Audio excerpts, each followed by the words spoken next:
Hello, my name is Christine and I run a vintage shop called Prima Treasures on Etsy. Today I wanted to talk about a company that has a funny name, and the name is Incolay.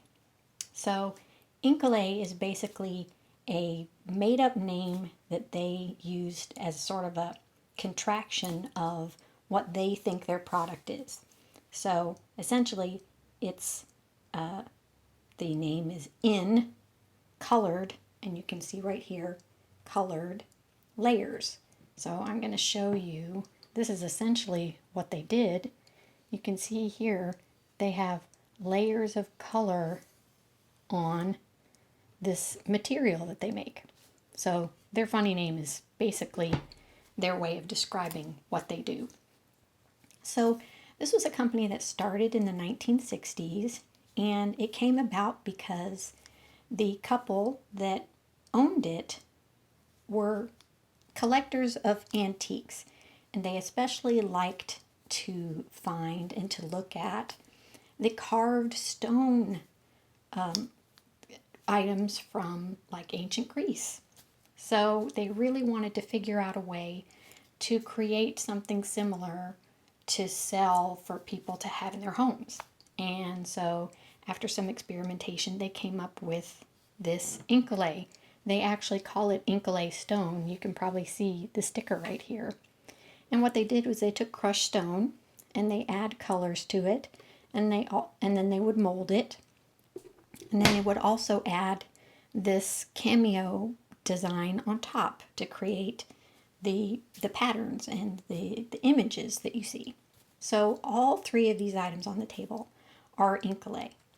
And this is fairly representative of the types of products that they made. They made a lot of jewelry boxes of different sizes. This one's quite large, but they also made smaller trinket box sizes. And then later on, they got into collectible plates and with different themes. This one here, the theme is opera, and there's, I believe, 6 or 8 different scenes that you can get. And that one, the pink one on the other side, is Shakespeare plays. So they also did a number of other themes. They did some ancient Grecian themes for different heroes from that era. I believe Hercules and, the Trojan War and that kind of stuff. So they have a wide variety of decorative plates and jewelry boxes. Occasionally you might see like items for men.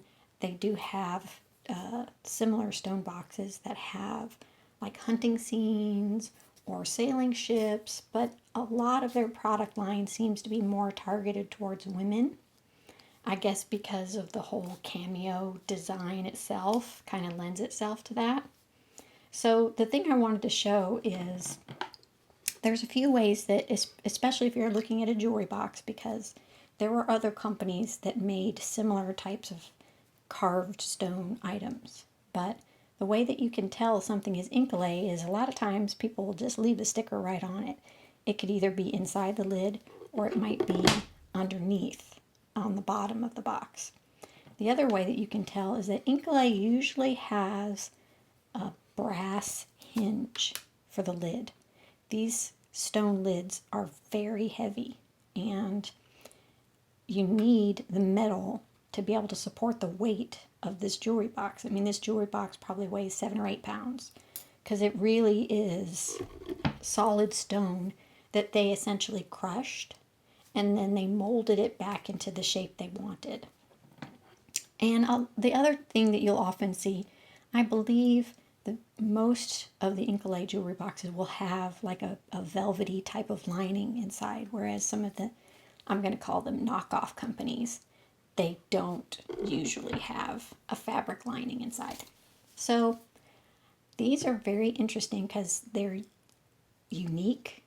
The styling is very different from a lot of what you see on the vintage market. It comes in a lot of colors. I've seen green. We've got here blue, pink, this dark red.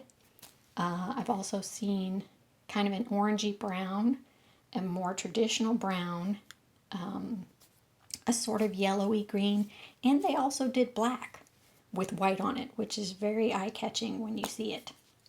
So you might notice that this box in particular, it has a dark color, but it has kind of this whitish finish on it, which that's just the aging of the stone. And if you wanted the box to look more dramatic, any of the Incolay products, they actually listed in the little, sometimes you get a little pamphlet in there, and it has care instructions. And one of the things they tell you can do is to wipe your box down with mineral oil in order to kind of revive it and help the stone look more dramatic again. So if for whatever reason, this little whitish sort of chalky discoloration that forms on it over time, if you wanted to kind of brighten that up, you just rub it down with some mineral oil and you're good to go. The only thing I would caution, if you did get a large box like this, it doesn't apply so much to the smaller boxes and the plates, but these large boxes are so heavy that you really have to be careful when you're picking them up, or even when you're just lifting the lid, because if you drop it and let it slam down, you could potentially break it. It's that heavy. So I hope you've learned something about Incolay and what they do, and some ways that you could potentially identify it if you saw it at a thrift store or an estate sale. Thanks for watching.